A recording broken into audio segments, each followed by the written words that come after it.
De pana tienes que vivir debajo de una piedra para no haber oído hablar de Leonardo da Vinci, el pintor más famoso y a la vez más misterioso de toda la historia, culpable de toneladas de libros, colas eternas en el Louvre y hasta sale en Assassin's Creed y toda vaina. Este tipo tiene que ser importante. Con no menos de 20 pinturas reconocidas, Leonardo pasó a la historia como uno de los pintores más influyentes. Un tipo que irradia saber, no solo en el arte, sino también en la anatomía, la botánica, la geología. En fin, un tipo que ha tenido más trabajos que la Barbie. Pero la pregunta es tan crack como lo pintan? ¿De verdad se merece esta torta? Llegó el momento de averiguarlo. Esto es Te Explico un Cuadro y hoy estaremos desmontando a Da Vinci paso a paso, separando el mito de la verdad, para que al final tú mismo me digas si le damos la tortita o no.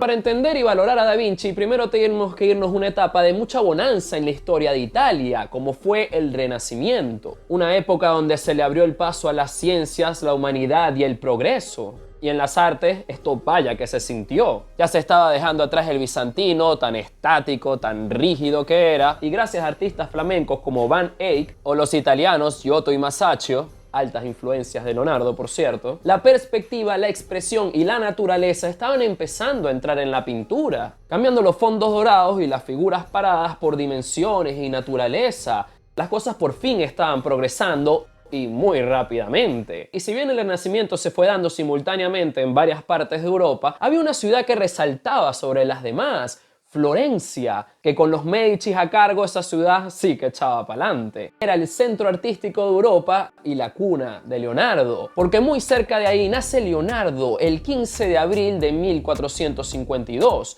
en un pueblo llamado Vinci. Sí, de ahí el Da Vinci. Tomó este nombre ya que él era el hijo bastardo de un notario con una campesina, que tuvieron por ahí. Al final ambos se terminaron casando por separado y Leonardo terminó en casa de su padre, que si bien nunca lo reconoció como legítimo, sí que lo trató bastante bien. Lo ayudaba a conseguir encargos y de hecho fue él mismo, cuando vio que Leonardo empezaba a dibujar y le gustaba y vaina, lo inscribió en el taller de Andrea del Verrocchio, uno de los protegidos de los Medici. En su taller Leonardo aprendería todo lo básico del dibujo y la escultura, así también como proezas técnicas, ya que Verrocchio fue el encargado de poner una pelota de cobre gigantesca que pesaba un poco de kilos en la punta del Duomo de Florencia, y a punta de poleas y mecanismos lo lograron, weón. Después la tumbó un rayo, pero bueno, eso es otra historia. Pero esto sí abriría ese interés por la ingeniería de Leonardo, que cultivaría a lo largo de su vida.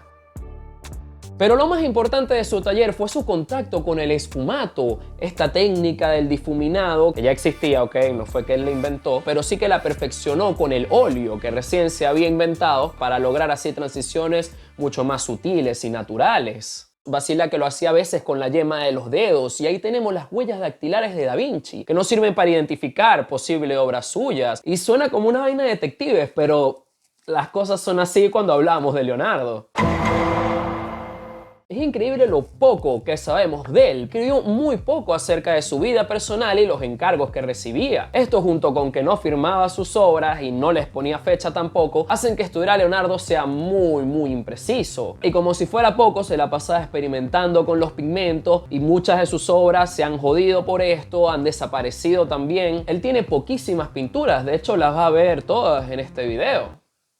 Nice. Pero sí, lo poquito que sabemos es gracias a Giorgio Vasari, pintor y a la vez biógrafo de otros pintores, y el anónimo Gadiano. Estas son las primeras fuentes y nos dan pistas de qué obras se le podrían llegar a atribuir. Las primeras de ellas se hicieron en el taller de Verrocchio, donde Leonardo empezaba a tener colaboraciones con su maestro, siendo la más impactante la del bautismo de Cristo. A Da Vinci se le atribuye este ángel de aquí, el de la izquierda, que si lo comparas con el de su maestro, notarás la diferencia que había entre los dos, sobre todo en las pestañas y los ojos. Fíjate qué delicados son los de Da Vinci contra lo tosco de su maestro. Y esa postura tan rara, ¿no? Está como volteándose hacia Cristo. Bastante innovador considerando lo estáticas que eran las figuras pocos años antes. Pero para mí donde de verdad la partió fue con ese fondo. Así era que originalmente querían pintar unos árboles como unos matorrales, una vaina así, pero Leonardo lo cambió por este hermoso río que no solo le da muchísima profundidad a la obra, sino también hace transicionar mejor los planos del río Jordán,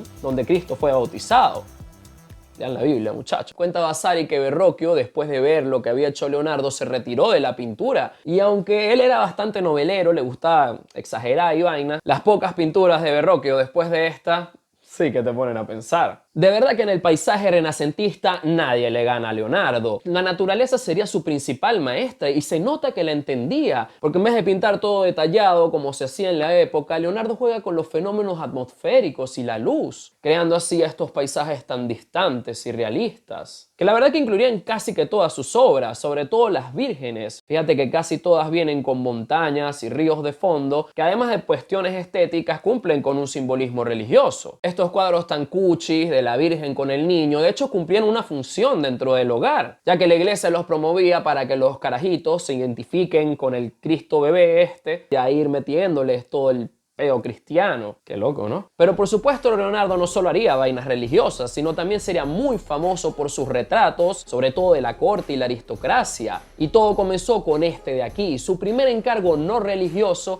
y el primero que sabemos completamente que es suyo. El retrato de Ginebra Benci, una dama florentina. Esta chama al parecer era una tipa muy inteligente que leía que jode. Y fíjate cómo de cierta forma eso se nota en su mirada. Da Vinci aquí capta su personalidad, su alma, y rompe con los retratos convencionales de las mujeres que se hacían típicamente de lado, poniéndola en posición de 3/4, dándole más dinamismo y compensando la cara de culo que tiene. Una piquetúa. Da Vinci convenientemente la pintó frente a unos ginebros que se dice ginepro en italiano, que suena como a ginebra. Da Vinci a veces se lanzaba unas vainas, incluso dejó chistes. Mira, este es uno. Alguien le pregunta a un pintor por qué si él hace obras tan hermosas, sus hijos le salieron tan feos. Y él dice que las pinturas las hace de día y los hijos los hace de noche. También le metí a la comedia, ¿viste? Pero lo que de verdad que no da risa es lo inconstante e indisciplinado que era. Él dejó muchísimas obras inconclusas y aquí fue cuando comenzó, porque no dejó una sino dos. La primera fue este San Jerónimo penitente de aquí, que dibujó a punto de darse un golpe en el pecho con una piedra que tiene en la mano, y resalta lo definido y lo fit que está.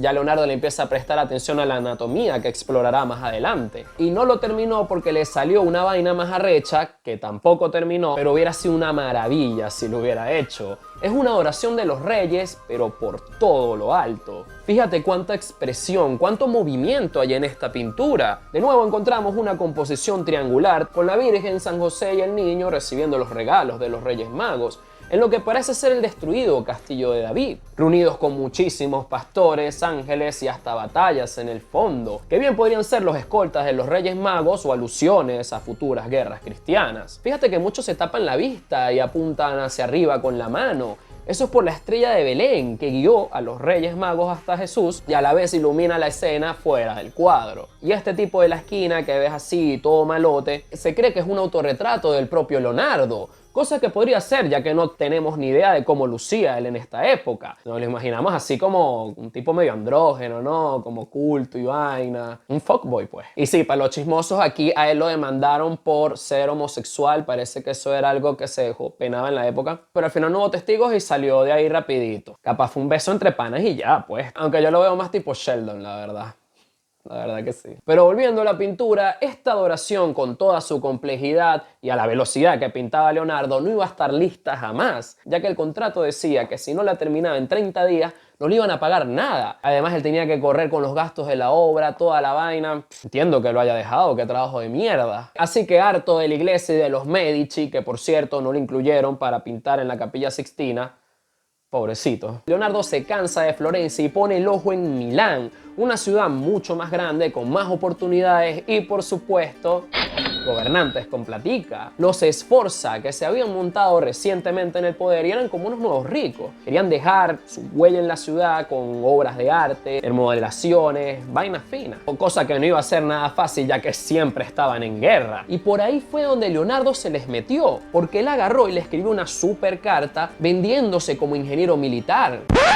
Pura paja, ¿no? Pero bueno, uno siempre miente un poquito en el currículum. Y al final de todo fue que puso que en tiempos de paz podía dedicarse a diseñar ciudades, a pintar retratos de la corte, cosa que sí hizo, y hasta hacer una estatua ecuestre de 7 metros de alto, hecha de cobre fundido en honor al padre de Ludovico Sforza, el que era conde de Milán. Comenzó las obras, tuvo peos y lo abandonó. Pero sí que nos dejó un caballito de arcilla de tamaño real que al final no duraría mucho. Pero no creas que las cosas fueron así de sencillas de la noche a la mañana, ya que su primer encargo no fue precisamente para el duque, sino para otra iglesia. Leonardo se dijo, coño, ok, focus, voy a terminar esta vaina. Y lo hizo, creando uno de los cuadros más misteriosos de su carrera, la Virgen de las Rocas.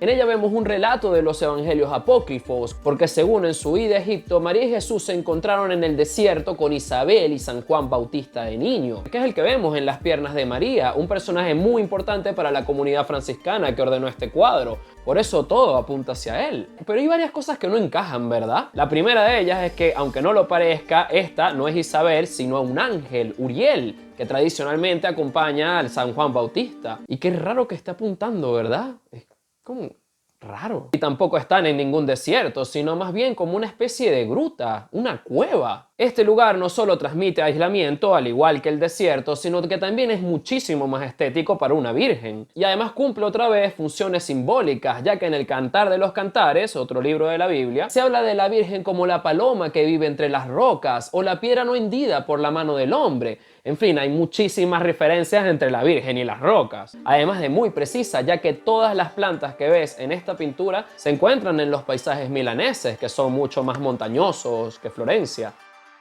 Ok, bravo, lo logró, por fin terminó la pintura, pero no sabes el peo legal en que vino después. Aquí Leonardo de verdad que se pasó, huevón. Resulta que hubo un problema con los pagos y Leonardo decidió vender la Virgen de las Rocas a un tercero, según y que el mismo Ludovico Sforza, que estaba ofreciendo mucho más dinero de lo que la iglesia podía pagar. Esta sería la primera vez que una pintura religiosa se saca de su contexto religioso. Debido a esta dick move, Da Vinci tuvo que hacer otra pintura, una copia, que no terminó hasta 20 años después, échale bolas, y le cambió algunas cositas. Ya este no apunta como antes, pero eso sí, mira lo bien conservado que está.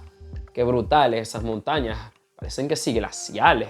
Y como que la historia de que se le vendió Ludovico sí es verdad, porque justo después de este trabajo, Da Vinci empezó a trabajar en la corte, haciendo unos retratos espectaculares, como estas dos posibles amantes de Ludovico Sforza, la Belle Ferronnier, apodado así por este diadema que tiene en la cabeza.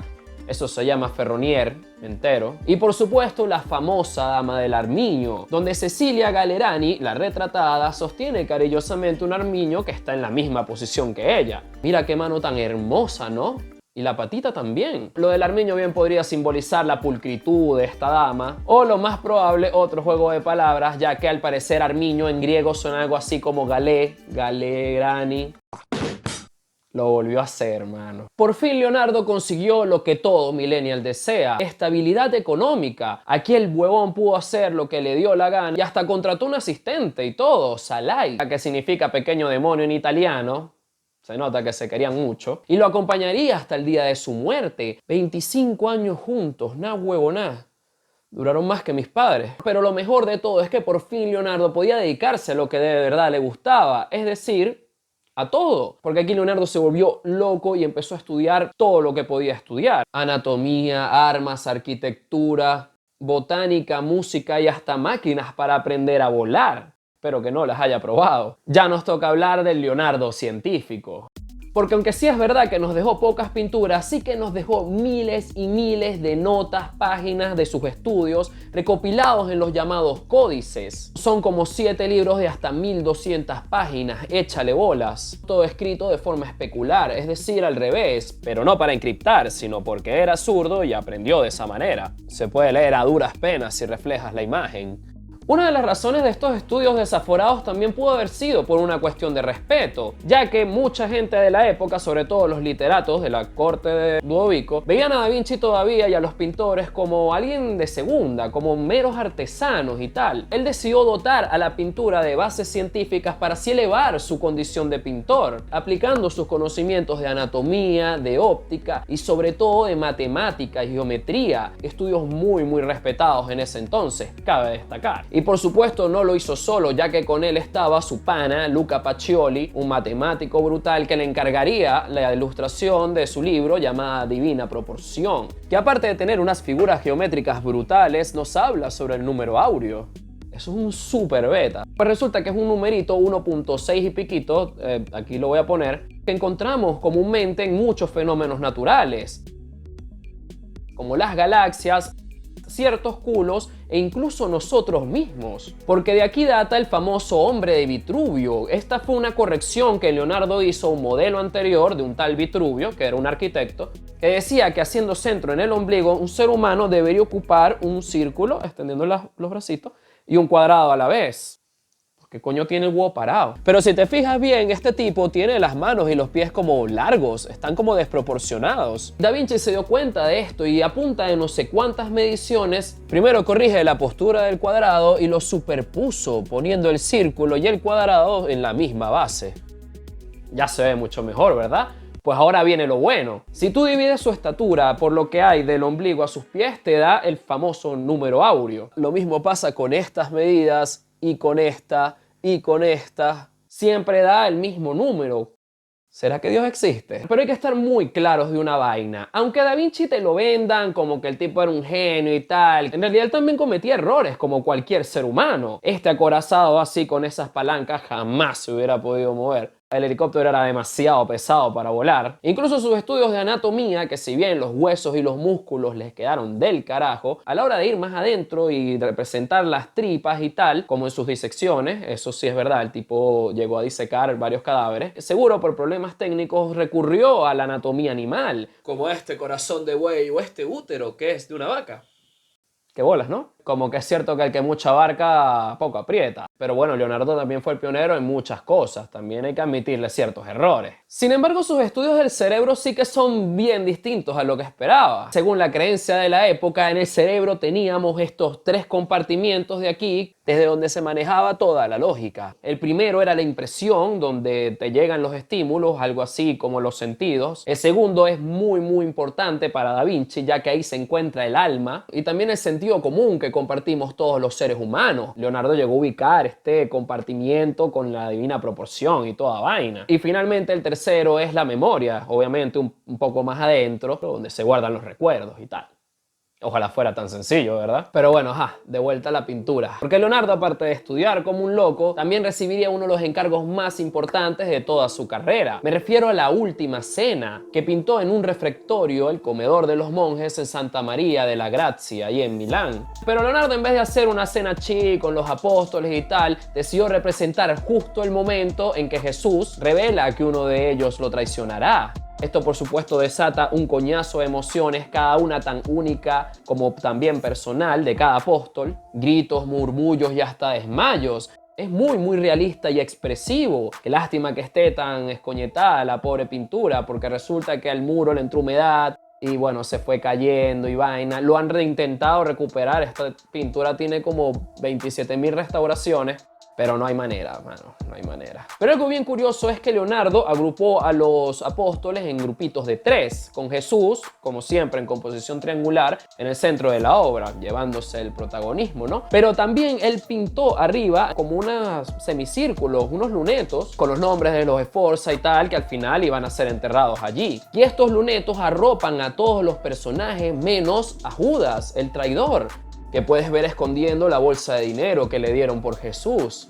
Qué buen diseño, ¿no? Esta era la iglesia donde justamente iban a ser enterrados los Sforza, pero las cosas se torcieron un poquito cuando entraron los franceses en Milán, que además de destrozarle su caballito de arcilla y sus ganas de vivir, Leonardo finalmente se va de Milán y empieza a brincar de ciudad en ciudad. Después de una breve parada en Mantua, donde prometió un retrato que al final nunca realizó, terminó en Venecia trabajando otra vez como ingeniero militar, diseñando balsitas, así como lo de los parques, pero con cañones, e incluso trajes de buzo y tal para apuñalar los barcos desde abajo y vaina. Leonardo no tiene límites, weón. Al final se le quedaron sus inventos fríos porque no hubo guerra, pero Leonardo aquí se lanzó otra de las suyas, porque resulta que fue para donde la competencia, para los turcos, que eran los que estaban en guerra con Venecia, y se ofreció para trabajar para ellos y construirles un puente que iba a unir Galatea con Estambul, que en ese momento era una vaina completamente imposible. Recién se hizo en el siglo XIX, échale bolas. No sería la última vez que trabajaría para los malos, ya que también en este momento estuvo acompañando a César Borgia en sus guerras por Italia y tal, haciendo sobre todo mapas a vista de águila, muy precisos, by the way.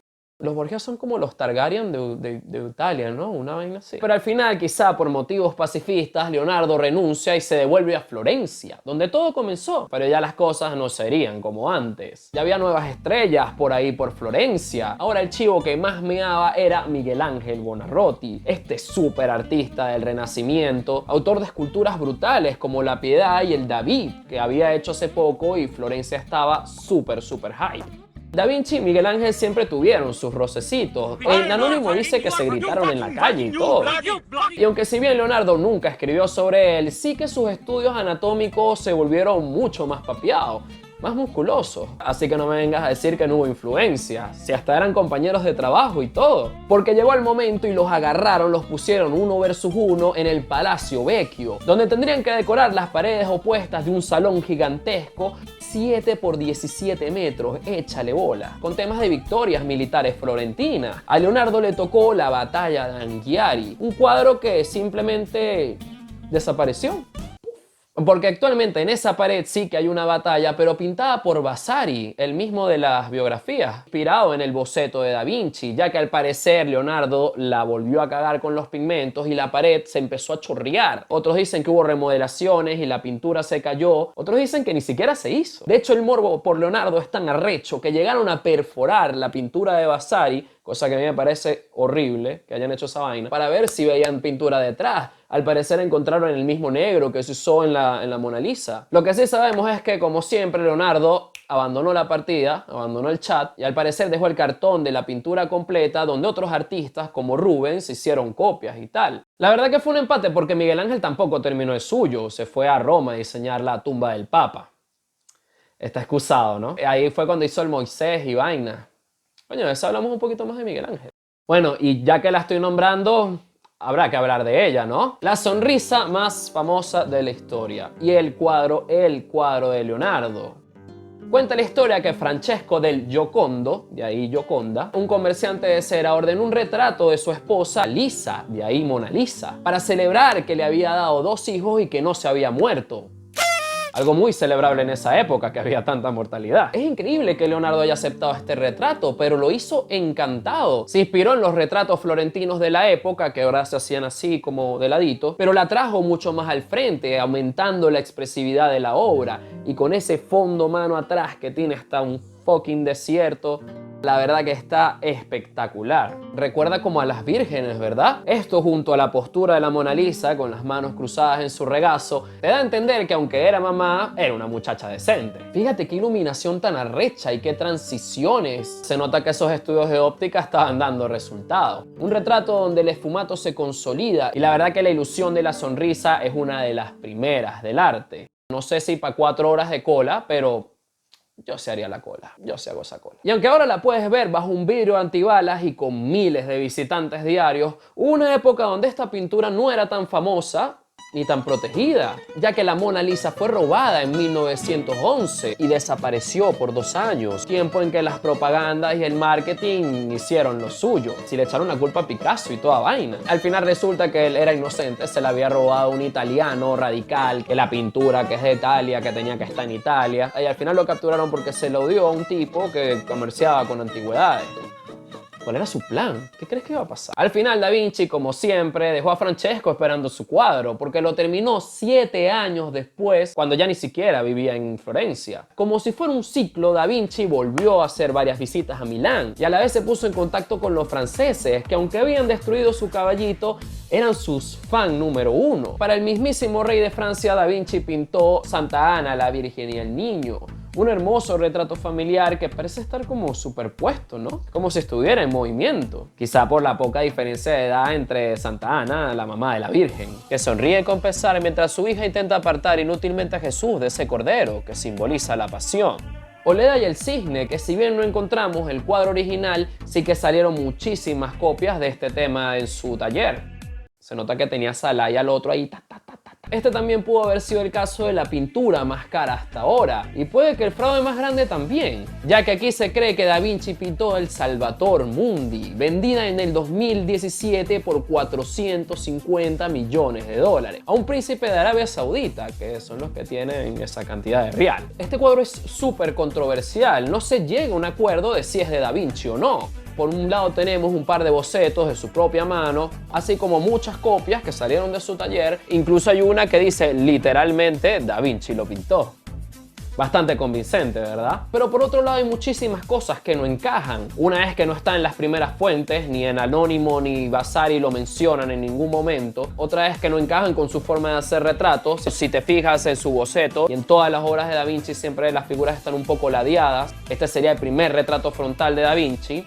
También puede ser. Pero lo peor es que apenas podemos rastrearlo hasta 1911, cuando entró en una colección y se le tomó una foto. Y si te fijas, era muy distinto a como es ahora. Se parece un preadolescente con ese bigote. Obviamente tenía repintes, Da Vinci no lo pintó así, después lo limpiaron y quedó así. Pero ese efecto vaporoso y aurático que tiene ahorita es por el coñazo de restauraciones que tuvo después. Y lo peor es que lo siguen haciendo. Porque esta pintura, después de ser vendida, desapareció. La tenía el árabe Dios sabe dónde, y cuando volvió a aparecer 2 años después, la túnica la habían cambiado, tenía retoque. Yo no sé tú, pero aquí todo me huele súper raro. Y así llegamos a la última pintura de Leonardo, mi favorita de él y la consumación de años de estudios y preparación, el San Juan Bautista.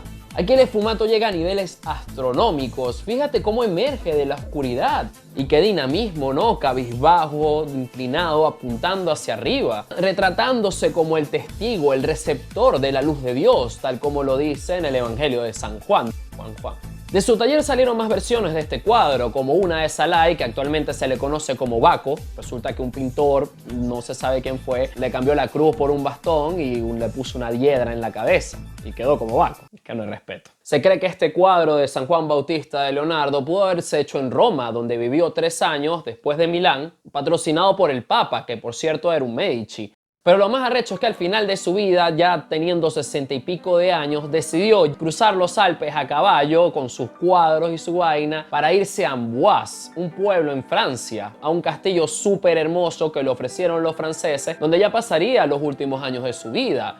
Que no serían muchos, porque la verdad que llegó bien escoñetado. Resulta que le había dado una apoplejía, no podía mover bien los brazos, mucho menos pintar, pero sí que pudo haber dirigido a sus ayudantes durante este momento, así como también otros proyectitos menores para entretenerse. Hasta que finalmente el 2 de mayo de 1519 muere Leonardo da Vinci en ese mismo castillo, dejando sus pinturas a Francesco Melzi, uno de sus ayudantes, que al final las terminaría vendiendo regándose en colecciones privadas. Algo gracioso fue que a Da Vinci lo enterraron en San Florentin, algo así, porque sonaba igual que Florencia. Y resulta que esta iglesia la demolieron y se perdieron con exactitud los restos de Da Vinci. No se sabía dónde estaba la tumba. Al final, bueno, investigando y excavando y tal, sacaron el cuerpo de un tipo que fue enterrado con monedas de Italia y Francia. Creyeron que ese era Da Vinci y bueno, fue enterrado en una capillita ahí mismo, en el castillo donde se murió. Es controversial hasta después de muerto. Y ahora la gran pregunta: ¿le damos o no le damos la tortita? La verdad que yo le daría la mitad porque fue un tipo bastante curioso, explorador, pionero de muchas vainas, la verdad. Pero esa vaina de dejar las horas inconclusas, de dejar mal a los clientes, coño, me parece una coño madrada. Y esas ratadas ahí que también fueron medio graves, pero bueno. ¿Qué me dices tú? ¿Le darías tortica o nada de nada? Déjame en los comentarios. Muchas gracias por ver este video. Qué loco que te quedaste hasta aquí. En serio, muchas gracias de verdad. Ah, por cierto, toda la investigación me basé en este libro de aquí. La verdad que el Taschen nunca decepciona. Una fucking belleza. Y bueno, ya sabes, si te gustó este video, comparte, dale like, toda esa vaina. Y suscríbete, coño. Muchas gracias de nuevo. Espero verte muy pronto. Chao.